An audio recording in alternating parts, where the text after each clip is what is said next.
Ah, mon très cher ami, mais qu'attendez-vous donc pour nous rejoindre? Tout de même, il y a que vos si délicates langoustes, elles se languissent continuellement de vous. Allons, vous délicieux ortolans! Et votre succulente bécasse. Qui donc, hélas, nous refroidissent sans votre disert coup de fourchette. Il y a que pour finir, c'est un gâchis absolument consternant. En vérité, on vous le jure, mon cher monsieur Van Dyck, que si vous vous obstinez dans cette pernicieuse voie de déroute qui est la vôtre, Vous le verrez à vos dépens, combien nous aurons su nous servir. Et aussi su nous resservir. Allons, paix, mes chers amis, oui, paix. Il y a que je vais vous rejoindre dans seulement un tout petit instant. Et ceci dès que je le lui aurai enfin dit son fait à cette mijaurée de créature. Pour tout vous dire, voyez-vous que c'est hélas depuis un bon moment que cette petite pesteuse que voilà, elle me nargue et qu'aussi elle me contrarie beaucoup. Ma foi, mon cher Van Dyck, s'il faut y trouver un prompt remède à son effronterie, à votre méchante bonne. Pour ce faire, il me suffirait seulement que je le fasse mander au chevet de ses gambettes, ce si bon animal de maître Kert.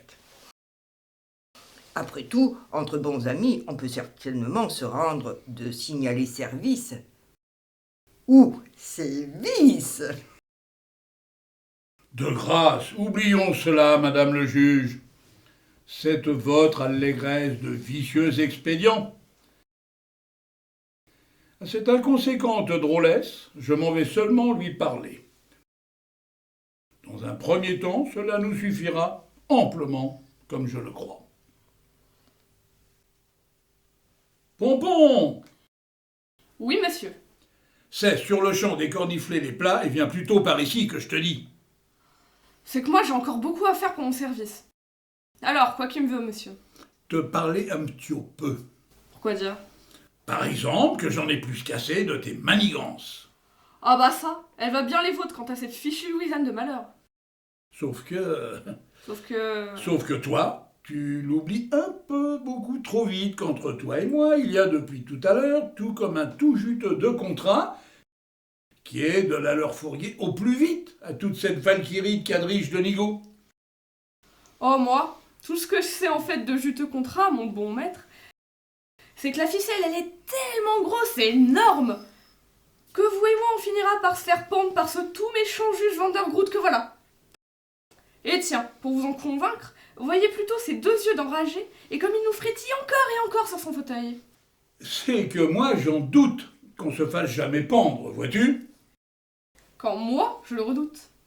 Et pourtant, regarde comme tous ils s'empiffrent, et comme tous ils se gobergent, et tu le comprendras tout aussi bien que moi, n'est-ce pas, que tout roule en cette affaire comme sur des roulettes. Certainement, avant que tout ne s'emballe et que tout ne nous verse pour finir dans le fossé. Ce que je ne crois pas un seul instant, le vois-tu encore. Ça, franchement, ma Pompon, pourquoi faut-il que tu nous vois tout en noir? Et puis, c'est bien la première fois que tu nous les joues, les effarouchés. Bah, sans doute, monsieur, que j'ai mes raisons. Et qu'elles le sont de bonnes. Et même de très bonnes. Et elles sont quoi, ces raisons? Pourrait-on le savoir? Ce que j'en sais. Mais encore. Qu'importe. Néanmoins, tu m'obligerais en m'en disant un tout petit peu plus. C'est que moi, monsieur, je n'ai rien à vous ajouter à tout cet embrouillamini d'entourloupe de machine infernale qui, que je le sais, qui va de Tougo, et dans l'heure, nous retomber sur le nez à vous tout comme à moi. Voilà tout. À moins que... À moins que, monsieur. À moins que de me le dire que tu veux tout baver sur sa sellette à madame le juge Vandergroot. Cela ne relève que de ta seule et très présente et très intéressée rouerie. Non point.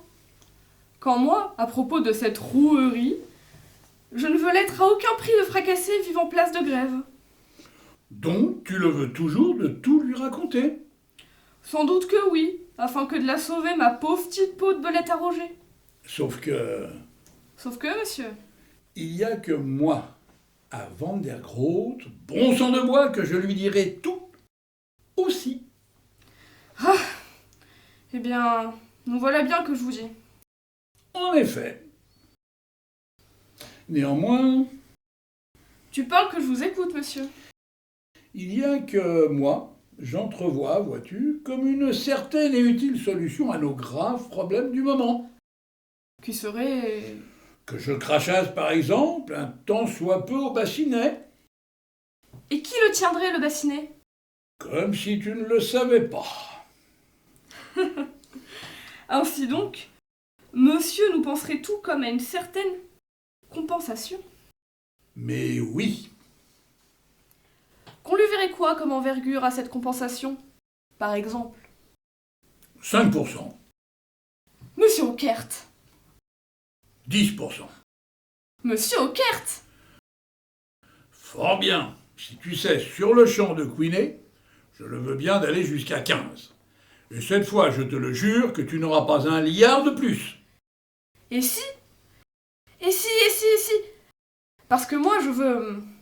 30. Je veux 30 et pas moins.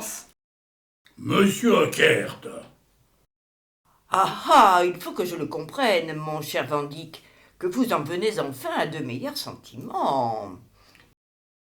Et tiens, laissez-moi donc jouer les serins depuis votre fenêtre, et je vous le jure que ce joyeux drille d'Ockert, il est déjà à frapper à votre porte. et moi, écoute bien ce que je vais lui dire à Madame le juge Van der Groot, Pompon. C'est déjà, voyez-vous, Madame le juge, qu'à votre monsieur Ockert, je lui diligente cette bonasse de chaise à porteur qui, depuis ce matin, a tant besoin de se dégourdir, ne serait-ce que les jambes. Ah, cher public que vous êtes, par la tête à ma mère, à ce que je le comprends très bien, me voilà en effet tout ce qu'il y a de plus refait par ces habiles machineries à monsieur. Et si pour en finir, je lui dis 20 à monsieur? Je vais aussitôt te le répondre que cela serait de ta part enfin raison gardée. Fort bien. Topons là, monsieur, puisqu'il le faut, hélas, que je me résigne à tout, sauf à périr en 1 million de morceaux sur l'échafaud. En échange de mon silence et de mon fermer les yeux, Ouida va pour 20% sur tout ce que vous soutirez à ces amusants pigeons. Enfin, si vous y arrivez. Oh, ça, ma petite Pompon, ainsi que je le vois, que le fruit, il est tout prêt à tomber tout seul de sa branche. Bien entendu. Et n'en doute pas que je vais y arriver, que nous allons y arriver très vite, à nos lucratives mises en Perse. Et maintenant, monsieur? s'il te plaît, resserre-nous à boire. Resserre-nous à boire et surtout, oui, surtout, fais-nous enfin meilleure figure. Et puis tu nous y ajouteras, par exemple, quelques-unes de ces câlineries de singesse que tu sais si bien nous commettre de loin en loin, comme je le sais. C'est que toute cette amusante engeance de naïf que voilà, elle a besoin, vois-tu, de confiance. Et même de beaucoup de confiance. Ah, du vin comme du velours, du champagne tel un ruisseau sans fin. Quels grands et terrestres bonheurs que voilà chez vous, mon cher Van Dyck. Franchement, je vous le dis, quelle radieuse félicité que voilà que d'être à cet instant votre invité. Et maintenant, mon cher ami, que nous l'avons enfin sifflé, cet excellent vin, et cela, en effet, sans même un premier commencement de vergogne, revenons bien vite à nos affaires. C'est qu'il nous faut, n'est-ce pas, habilement le parachever, notre contrat. Et tiens, c'est que le mécanisme. De cette belle horlogerie de fabrique qui est la nôtre. Il mérite d'être bien remonté, Et graissé. Et huilé. afin qu'elle nous dégueulât avant longtemps, et n'est-ce pas tous ces juteux et fleuris de florins. Ma foi, je ne le dirai pas mieux que vous, mes chers amis. Par exemple, l'avons-nous bien comprise, la consigne? Qui serait? qu'il nous faut investir pour tout commencer. En certaines babioles Dinanderie, Verroterie, et tout autre menu bricole, à la seule mais expresse condition que de la première à la dernière, toutes ces affaires-là, elles beaucoup brillassent. En effet que oui. Pour ce faire, n'est-ce pas? qu'il n'y faudra pas y investir. Au-delà de 1000 florins. En effet aussi. c'est qu'à cette quincaillerie, On ne lui demandera jamais son prix. Tant on ne demande que d'éblouir. D'enfantins et de faibles esprits. C'est bien ce qu'il nous faut toujours tous ici comprendre?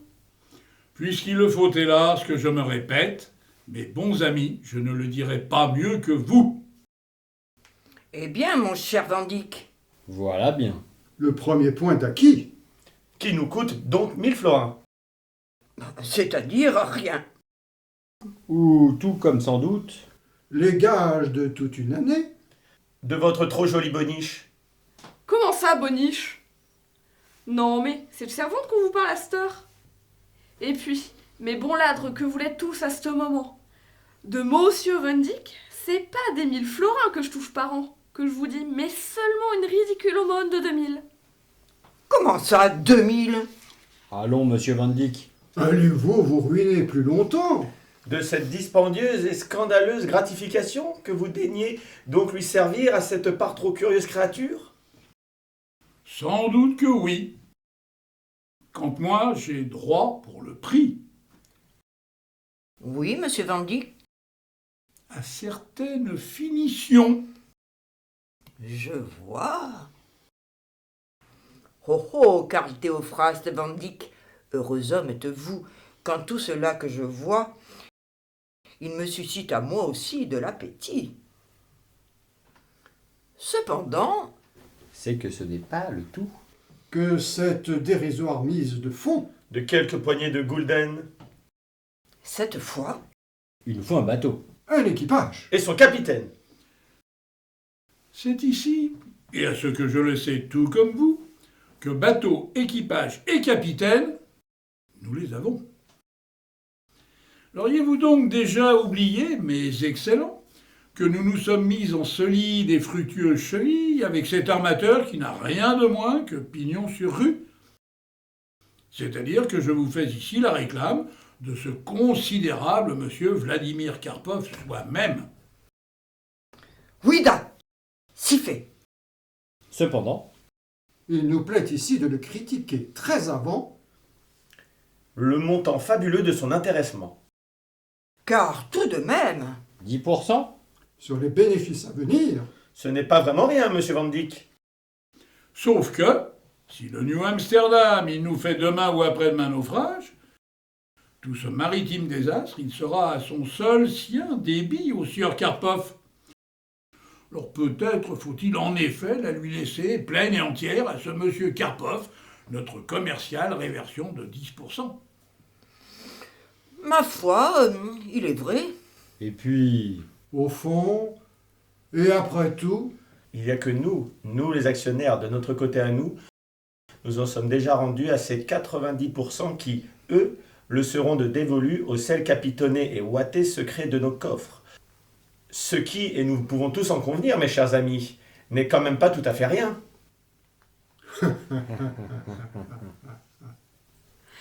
Ah!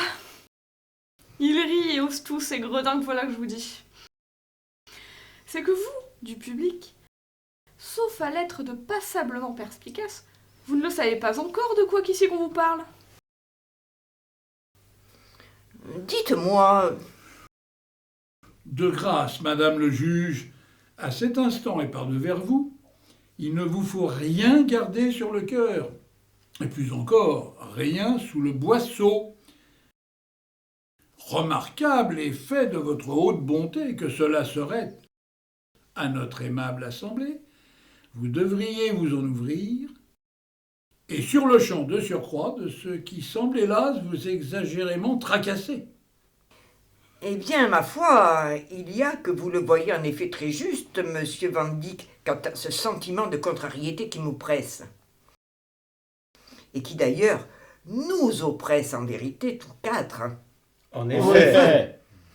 C'est que, mon cher ami, que votre armateur... Que votre armateur, outre ses juteux 10% sur les bénéfices à venir, Il ne demande rien de moins que la bagatelle d'1 million de florins. avant que de ne serait-ce seulement le laisser déhaler et touer de son quai le New Amsterdam. Oui, mes chers amis, en effet qu'1 million, que c'est exactement ce qu'il réclame, qui, il est mon ami, l'admirable et aussi très efficace armateur Vladimir Karpov.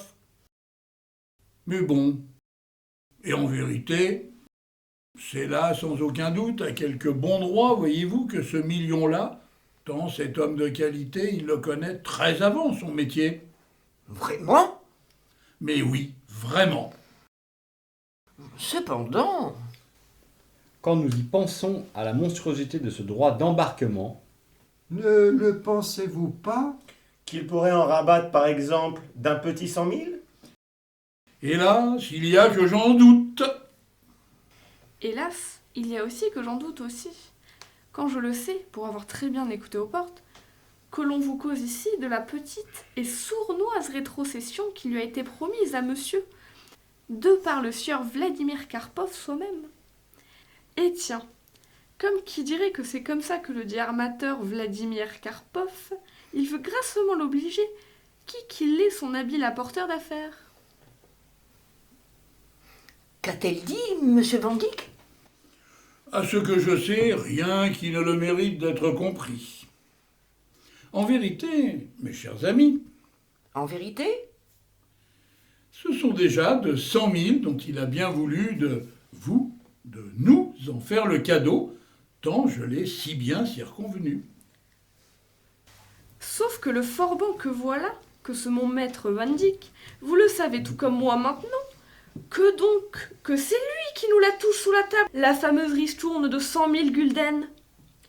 Seigneur Dieu, par Judas, mais oui, quel stratosphérique truand de bonne taux que voilà, que ce grand gredin de grenouilleur, que ce maître qui est mien. Ah, ainsi donc? il faudra y venir, monsieur Van Dyck. À ce faramineux million de florins? Sauf à rester à quai. En effet, mes très chers, remarquables partenaires de cartel, désormais que nul argument qui lui serait opposé maintenant ou tout à l'heure à notre rude armateur, même d'ailleurs qui nous viendrait du cœur ou de la compassion, il ne le tremblera jamais. Eh bien, voilà qui est bien dommage, et même très dommageable. Mais allez, cessons sur le champ le combat. Oui, allez, ne soyons pas exagérément mesquins. Ou avaricieux? Quand c'est sans aucun doute que nous le verrons à nous refaire au droit du banc d'Arguin. Et tiens, je vous le dis, sans jamais vouloir ici vous flatter, que quand vous nous évoquez avec tant de joyeuse alacrité le banc d'Arien, c'est très juste que vous voyez, mes chers amis. Ma foi, c'est ainsi, et aussi, que vous êtes de très clairvoyants investisseurs. Parce que... Parce que, au droit du banc d'Arien, nous nous sommes beaucoup approchés du but.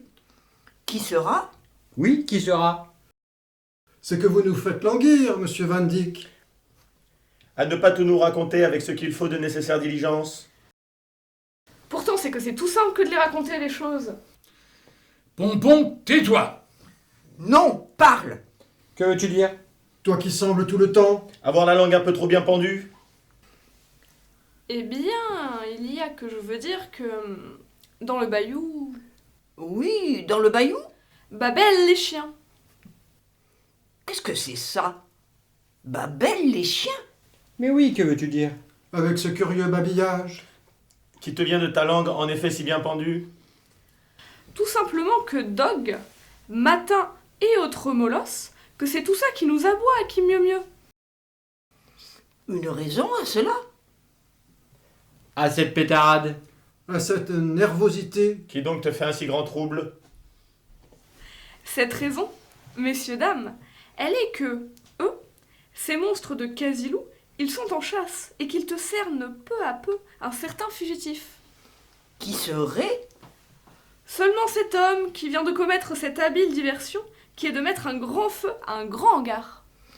Voyez-vous cela? Il faut qu'un homme...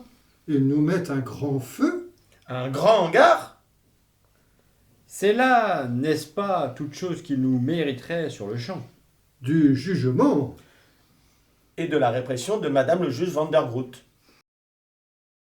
En effet, ce feu, Il emporte déjà, madame, ce logis qui est, lui, à 3 paliers hangars. un nouveau désastre, n'est-ce pas, ma chère enfant? En effet, madame la juge. Donc nous avons un hangar et même un logis qui brûle pour bonne raison de diversion, et aussi ce fugitif que cerne dans son bayou toute une vociférante harde de chiens tout comme des loups. Oui, sauf que... Sauf que, ma chère mademoiselle... Allons! Conte-nous là sans plus attendre la suite de l'histoire. La suite de l'histoire... La suite de l'histoire, elle est que cet homme qui s'enfuit, il n'est point tout seul. Tiens donc, Il le faut donc? Que notre fuyard? Il s'enfuit en compagnie? et donc, Avec qui? Notre fuyard? Il s'enfuit? Comme qui dirait, une femme. Une femme qui est par ailleurs, et tout simplement sa femme, voyez-vous. une femme qui est par ailleurs tout simplement sa femme, dis-tu? Oui, une femme qui est tout simplement sa femme, en effet. Oh, Eh bien, n'est-ce pas? Que cela va bientôt nous faire. 2 pendus pour le prix d'un. Sans doute que non. parce que, Oui, parce que... Allons! Parle enfin, ma petite vilaine, quand notre patience elle est ici à bout, et qu'elle le veut aussi tout connaître de la fin de cette aventure, d'un diable homme de fugitif et de sa compagne. et donc encore, pas de pendu parce que, Parce que dans le bayou... ah ça, Il le faut donc. Qu'elle y revienne! À ces vicieuses péripéties de marais. Il le faut maintenant que hardi chien, subtil fouet, rogue fusil, que tout ça, ça nous les encercle à qui mieux, nos 2 évadés. Ah, dis-moi, Pompon, franchement, comment le fais-tu pour ne pas le comprendre que ton histoire et les ennuis fort avant nos très honnêtes marchands de biens que voilà? allons, laissez cela, mon cher Van Dyck. Elle peut bien y venir, cette amusante enfant. À nous la raconter, sa petite histoire. Qui nous distrait de nos si graves problèmes d'argent et de finances. Tout de même, Un peu de spirituel et de légèreté. Ne pourra jamais nuire. À la pesanteur de nos millions. Comme il vous plaira. Fort bien. Puisqu'il le faut donc, la fin de ton histoire, Pompon, elle sera... Elle sera... Elle sera- Ah! Qu'on tire un coup de fusil. et puis un deuxième, n'est-ce pas? Puisqu'ils sont 2, Ces 2 fugitifs.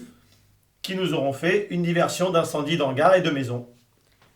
En effet, mes braves gens, que là, vous avez tout bien dit. Il y a aussi que cela nous fait aussi 2 carcasses qu'on laisse déjà au bon plaisir des chiens. Et tiens, nos merveilles de petits mamours, cause qu'ils ont si bien débouché, n'est-ce pas, qu'on va quand même pas les laisser sur leur faim. Eh bien, mes chers amis, Voilà bien une péripétie de Mamour. Qui nous aura bien fait rire, en effet. Sauf que, Sauf que...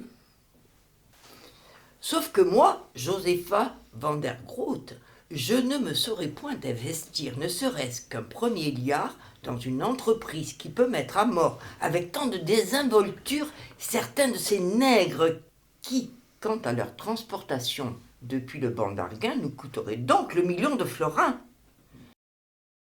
Je ne sais pas ce que vous en pensez, mes chers amis, mais moi, ce scandaleux gaspillage de main-d'œuvre, même servile, il y a que je le trouve absolument et définitivement consternant et révoltant. Allons, c'est oublié, madame le juge, que ces 2 petits morts, ils ne pèsent de rien contre eux ou d'autres, ils vous auront cueilli pour 300 tonneaux de coton, qui vous rapporteront, avant même leur débarquement, leurs 100 millions de florins. c'est-à-dire comme qui dirait la culbute. Peut-être que oui, que cela, cette culbute. Toutefois, Toutefois, je vous le dis, monsieur Van Dyck, que c'est sur le champ que nous allons oublier le bois d'ébène du banc d'Arguin et ses funestes aléas. Pour quelques placements, Qui serait, qui sera? Par exemple, comme infiniment moins volatile ou hasardeux. C'est que monsieur Van Dyck, qu'on puisse là-bas, du côté de la Louisiane, sans venir à la maltraiter, la marchandise avec tant de légèreté et plus encore avec si peu de sérieux, cela répond d'une consternante gabegie, qui, elle, de gabegie, ne relève en rien de notre si éclairée et si mercantile philosophie. C'est pourquoi, et comme je vous en prie instamment, et comme aussi je vais me risquer à l'insister, vous allez songer sur le champ à nous enrichir d'une autre manière, qui le serait en effet pour le moins comme, qui dirait, moins inconséquente ou moins excentrique. à cette excellente et plus encore profitable fin, C'est déjà que nous aussi, nous tendons une fois de plus l'oreille vers vous, monsieur Van Dyck. Allons, et ici permettez-nous de vous la rafraîchir un tant soit peu, votre mémoire. C'est toujours qu'il y a, n'est-ce pas, au bas mot, tout comme un change de 50 millions de piastres, qui le sont encore et encore à la peine sur votre table.